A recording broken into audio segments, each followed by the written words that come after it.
I'd like to talk with you today about the benefits of medroxyprogesterone acetate in controlled ovarian stimulation. Progestins are known to suppress gonadotropin release, and that's the mechanism that birth control pills use, that Depo-Provera, which is a very common contraceptive, as well as suppressing the flare effect that we see with GnRH agonists. So all of this means is that when a woman takes progesterone, the central drive from the brain stimulating the ovaries is suppressed. And traditionally, it has not been used in controlled ovarian stimulation because it advances the endometrium, which is where the embryo eventually will implant. Now that we have techniques and technology to freeze embryos with good success, we can now give it during the ovarian stimulation. And it's an orally active medicine. It's inexpensive, obviously easily given. And so studies going back to 2015 show that it is effective in preventing premature luteinization during controlled ovarian stimulation. So that's the main benefit, is that it's orally active, inexpensive, and effective. By using concurrent progesterone during the stimulation, it's been found that stimulation days are increased by about 1. The total amount of gonadotropins, those are the medicines that we use to stimulate the ovaries. The total amount used is increased. And it is very effective if it's started at the same time as we stimulate the ovaries. If it's started later, it's not as effective. Now, it's been long known that progestins suppress gonadotropin release. It's the basic mechanism of oral contraceptive pills. It's also used in progestin-only contraception, which we predominantly give after delivery. It's the mechanism operative with Depo-Provera. And so it provides a very inexpensive, easy way to suppress gonadotropin secretion. Why we didn't use it before? Before we had vitrification techniques, we had to transfer fresh, and giving a progestin early would certainly derail the whole endeavor. So now that we use vitrification techniques, some forward-thinking researchers out of China and Israel thought to use progestins to suppress the LH surge. This was published in 2015 in Fertility and Sterility, and there are 280 publications on this now. It's a very common protocol used internationally. Amongst my colleagues and some of the fellows that I've trained, they didn't even know about some of this. So that's why I thought it would be interesting to share it with the group today. The moniker that they've given is called progestin-primed ovarian stimulation. It's not really priming, it's co-treatment, but that's what, if you look it up, this is how you would reference the literature. And the initial publication used 10 milligrams of medroxyprogesterone acetate concurrent with gonadotropin stimulation, and the control group was a short agonist. And what they found was that it was non-inferior to a short agonist protocol. There was longer stimulation days, and there ended up being a higher estradiol level in the medroxyprogesterone group. This is a figure taken from that publication. On the upper left panel are levels of FSH over the stimulation time. On the bottom panel is bottom left is the estradiol. And what's the most important is the upper right panel. That is LH levels over the stimulation cycle, and it's apparent that actual levels go down of LH when you co-administer medroxyprogesterone acetate at 10 milligrams. The bottom panel is progesterone levels. Also from that publication, the duration of HMG was 8 days in the control group, 9 days in the study group. And the peak estradiol levels were 2,000 in the Provera group, as opposed to 1,600 in the control group. Oh, let me just go back. On the bottom, they found no difference in the number of 10 millimeter follicles, 14 millimeter follicles, oocytes retrieved, M2 oocytes, fertilized oocytes, cleaved embryos, ... But I put in yellow, the incidence of premature LH surges are not increased. When do you start it? Well, the time for the optimal suppression of LH during the stimulation is if you start it with the first day of gonadotropin treatment. And they reference some unpublished data in that paper which says if you start in the mid-follicular phase that it will not suppress as well. There's really not a lot of literature when the Provera is started in the mid-follicular phase, at least none that I could find to review. They state to start it when we have a baseline of 50 to 70 picograms per ml of estradiol. And they have gone on to publish many, many other papers, and they describe a flexible protocol where there's transient use of a gonadotropin antagonist followed by the administration of medroxyprogesterone acetate. They went on to show that it's effective in polycystic ovary syndrome, endometriosis, poor responders, as well as asynchronous follicular cohorts. And as I said earlier, there's 280 publications on this. They've also looked at different types of progestins. Dihydrogesterone, not available here, but internationally available, is effective. Progesterone itself is effective. And overall, the medroxyprogesterone acetate is probably the most widely studied and where the most data is. The original authors went back to a study in 1984 to figure out what the effective dose is to prevent LH surges, and that was determined to be 10 milligrams. However, studies in the last few years have shown that 4 milligrams is effective in preventing the LH surges. And I said different progesterones are all effective. Now, this was where my interest was piqued, is like, how can we know what this is doing to the folliculogenesis? What happens when the progesterone is given during the growth of the follicles? And I think it is my second one is that the modeling is very complicated. Some studies have been done looking at human granulosa cells, directed animal studies, conditional knockout models, RU486, immortalized cell lines, looking at reporter constructs. And there really isn't a clear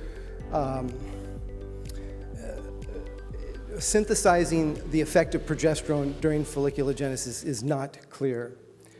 We all know that there's two receptors, the PRA and the PRB, as well as there's membrane receptors. And we know that the nuclear translocation of the progesterone receptor can be immunolocalized to the theca of small antral follicles and granulosa cells of preovulatory follicles that are exposed to HCG.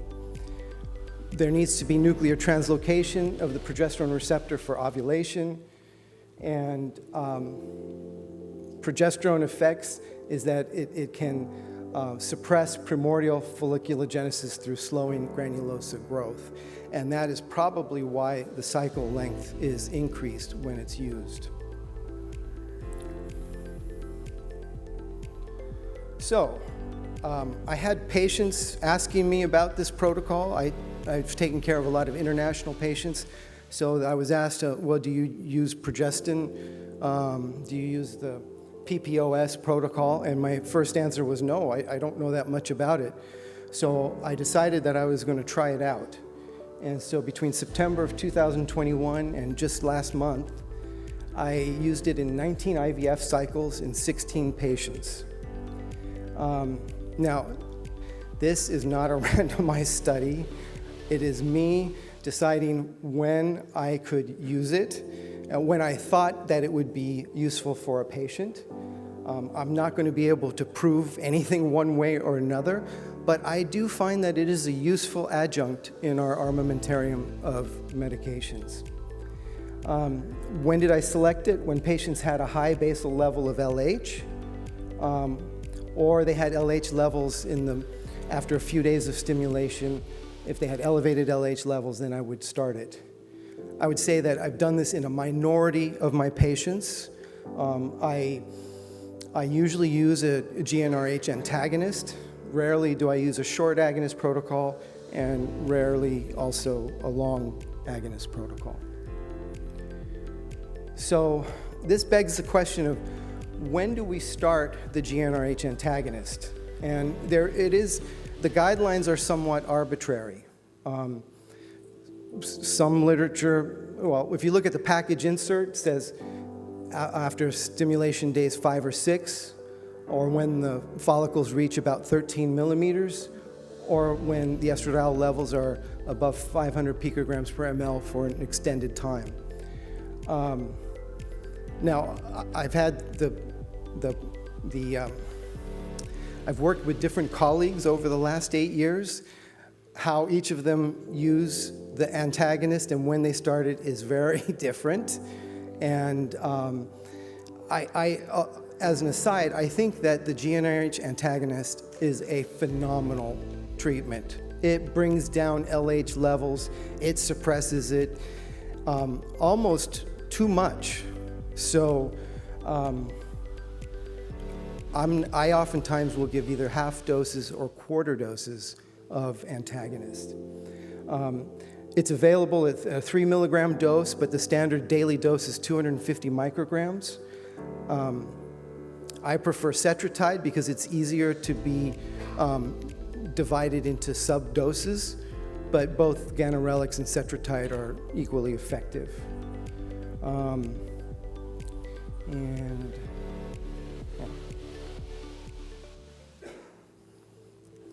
I look at the antagonist dosing similar to estrogen dosing. It should be given for the lowest amount of time at the lowest dose. I think that gives the highest quality oocytes. I think that if you give too much antagonist early, you can suppress follicular growth, and if you give it too late, you can have premature luteinization. So I went into this thinking, could I balance the dose and duration of the antagonist by the use of medroxyprogesterone acetate? And I always think it's fun to see how other doctors do things, so I've included 3 panels of representative patients. And here is a stimulation cycle. Let me just look at my notes here. This is a 33-year-old woman with secondary infertility. Her AMH was 1.8. She failed an IVF cycle at a prestigious clinic back east. She was obese with a BMI of 32. I put her on a luteal estrase pretreatment, and I put her at 450 units of gonadotropins based on her body weight. She was started concurrently with the medroxyprogesterone acetate on the first day of stimulation. And the reason I put this one up here is I want to show you that it went to 13, 14 days stimulation. It is pretty much unheard of for me to go that long with a cycle. And of course, it irritated my embryologist because this week after week, I was doing Saturday retrievals.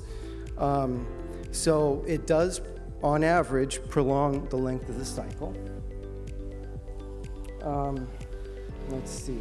LH levels range between 1.2 to 4.8 and also 1.5 to 1.8.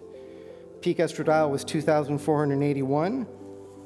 I triggered her with a dual trigger, which I don't usually do, but I had ordered her the agonist, thinking that she was going to go higher than 3,000.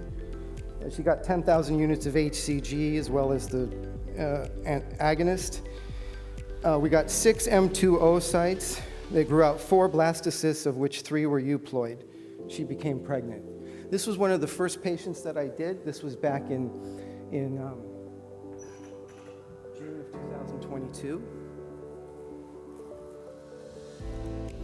Now, this is another stimulated cycle that I wanted to share. This is a 32-year-old nulla gravida with an AMH of 13.1. I put her on a pre-treatment of 2.5 weeks of birth control pills. Her antral follicle count was 27. Her baseline LH was 9.4. I started her on 325 units of gonadotropins with concurrent MEDROXYPROGESTERONE acetate, 10 milligrams.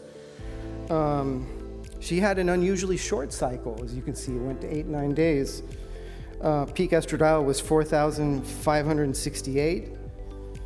I did add a quarter dose of the antagonist for the last 2 days just because I didn't want to take the chance that there might be a premature surge. But I want to just share with you that that you don't need to use a lot of antagonist once again. 18 oocytes were retrieved, 16 M2, 11 blastocysts, 8 euploids. First embryo transfer was an embryonic gestation. Second was an ongoing pregnancy. She's gone on to deliver. Okay.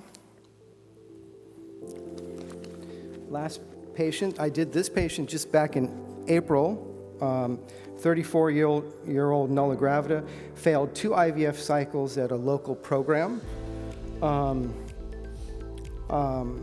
The first that she failed was an antagonist. Second was a microdose Lupron. I put her on luteal estrase. I put her on 500 units of gonadotropins, which is a little bit unusual, but she's 160 pounds. And her LH over the treatment rose to 6 after 2 days of meds. So I started the medroxyprogesterone at that point.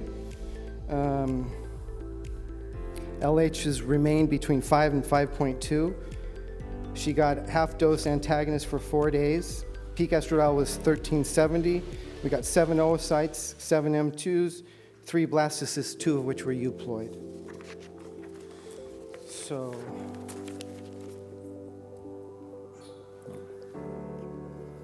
I need to wrap this up. So 16 patients, 19 cycles. My feeling is that the number of oocytes collected were correlated with the number of mature follicles. 14 patients underwent IVF, 2 were planned oocyte cryopreservation. I don't like to do this with oocyte cryopreservation because I want to know what the outcomes are now, but those 2 patients had LH profiles that seemed optimal for this treatment.